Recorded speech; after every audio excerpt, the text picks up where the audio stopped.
जय माता दी। नमस्कार। मेरे YouTube चैनल श्रद्धा में आप सभी लोगों का हार्दिक स्वागत है। उम्मीद करती हूँ कि आप सभी सुखी और स्वस्थ होंगे, भगवान की भक्ति में व्यस्त होंगे। आइए जानते हैं आज इस वीडियो के माध्यम से माँ दुर्गा सप्तशती के 9वें अध्याय के बारे में, जिसमें निशुंभ के वध के बारे में बताया गया है। राजा ने कहा, हे ऋषिराज, आपने रक्त बीज के वध के संबंध रखना वाला वृत्तांत मुझे सुनाया। अब मैं रक्त बीज के मरने के पश्चात क्रोध में भरे हुए शुंभ व निशुंभ ने जो कर्म किया वह सुनना चाहता हूँ। महर्षि मेधा ने कहा, रक्त बीज के मारे जाने पर शुंभ और निशुंभ को बड़ा क्रोध आया और अपनी बहुत बड़ी सेना का इस प्रकार सर्वनाश होते देखकर निशुंभ देवी पर आक्रमण करने के लिए दौड़ा। उसके साथ बहुत से बड़े बड़े असुर देवी को मारने के वास्ते दौड़े और महापराक्रमी शुंभ अपनी सेना सहित चंडिका को मारने के लिए बढ़ा। फिर शुंभ और निशुंभ का देवी से घोर युद्ध होने लगा और वह दोनों असुर इस प्रकार देवी पर बाण फेंकने लगे जैसे मेघों से वर्षा हो रही हो। उन दोनों के चलाए हुए बाणों को देवी ने अपने बाणों से काट डाला और अपने शस्त्रों की वर्षा से उन दोनों दैत्यों को चोट पहुंचाई।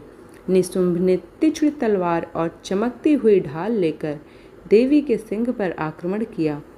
अपने वाहन को चोट पहुंचता देखकर देवी ने अपनी क्षुरप्रह नामक बाण से निशुंभ की तलवार व ढाल दोनों को ही काट डाला।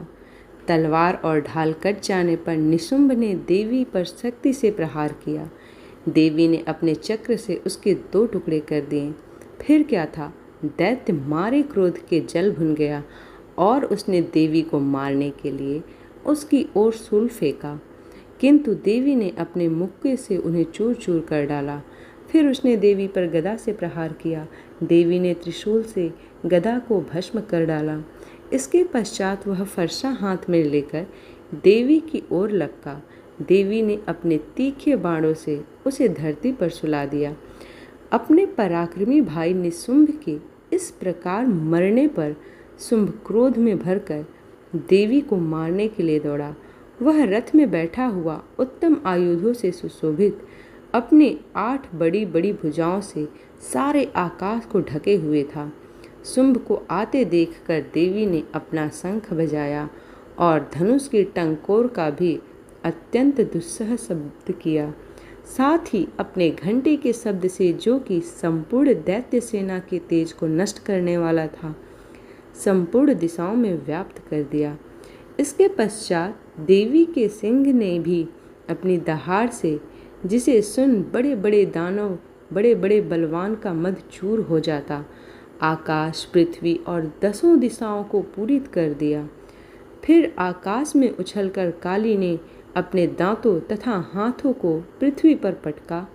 उसके ऐसा करने से जो शब्द हुआ, जिससे कि उससे पहले के सारे शब्द शांत हो गए। इसके पश्चात शिवद्विती ने असुरों के लिए भय उत्पन्न करने वाला अट्ठास किया, जिसे सुनकर दैत्य थर्रा उठे और शुंभ को बड़ा क्रोध हुआ। फिर अंबिका ने उसे, अरे दुष्ट, खड़ा रह कहा तो आकाश से सभी देवता जय जय बोलने लगे। शुंभ ने कहा, वहाँ आकर ज्वालाओं से युक्त एक अत्यंत भयंकर शक्ति छोड़ी, जिसे आते देखकर देवी ने अपनी महोल्का नामक शक्ति से काट डाला। हे राजन, फिर शुंभ के सिंहनाद से तीनों लोक व्याप्त हो गए और उसकी प्रतिध्वनि से ऐसा घोर शब्द हुआ जिसने इससे पहले के शब्दों को जीत लिया। शुंभ के छोड़े हुए बाणों को देवी ने और देवी के छोड़े हुए बाणों को शुंभ ने अपने अपने बाणों से काटते हुए सैकड़ों और हजारों टुकड़ों में परिवर्तित कर दिया। इसके पश्चात जब चंडिका ने क्रोध में भरकर शुंभ को त्रिशूल से मारा तो वह मूर्छित होकर पृथ्वी पर गिर पड़ा। जब उसकी मूर्छा दूर हुई तो वह धनुष लेकर आया और अपने बाणों से उसने देवी काली तथा सिंह को घायल कर दिया। फिर उस राक्षस ने 10,000 भुजाएं धारण करके चक्र आदि आयुधों से देवी को आच्छादित कर दिया। तब भगवती दुर्गा ने कुपित होकर अपने बाणों से उन चक्रों तथा बाणों को काट डाला। यह देखकर निशुंभ हाथ में गदा लेकर चंडिका को मारने के लिए दौड़ा। उसके आते ही देवी ने तीक्ष्ण धार वाले खड्ग से उसकी गदा को काट डाला। उसने फिर त्रिशूल हाथ में ले लिया। देवताओं को दुखी करने वाले निशुंभ त्रिशूल हाथ में लिए हुए आता देखकर चंडिका ने अपने शूल से उसकी छाती पर प्रहार किया और उसकी छाती को चीर डाला। शूल विदूर हो जाने पर उसकी छाती में से एक उस जैसा ही महापराक्रमी दैत्य ठहर जा कहता हुआ निकला। उसको देखकर देवी ने बड़े जोर से ठहाका लगाया। अभी वह निकल भी न पाया था कि उसका सिर अपनी तलवार से काट डाला। सिर के कटने के साथ ही वह पृथ्वी पर गिर पड़ा। तदंतर सिंह दहाड़ दहाड़ कर असुरों का भक्षण करने लगा और काली शिवदूती भी राक्षसों का रक्त पीने लगी। कौमारी की शक्ति से कितने ही महादैत्य नष्ट हो गए। ब्रह्मा जी के कमंडल के जल से कितने ही असुर समाप्त हो गए। कई दैत्य महेश्वरी के त्रिशूल से विदीर्ण होकर पृथ्वी पर गिर पड़े और वाराही के प्रहारों से छिन्न भिन्न होकर धराशायी हो गए।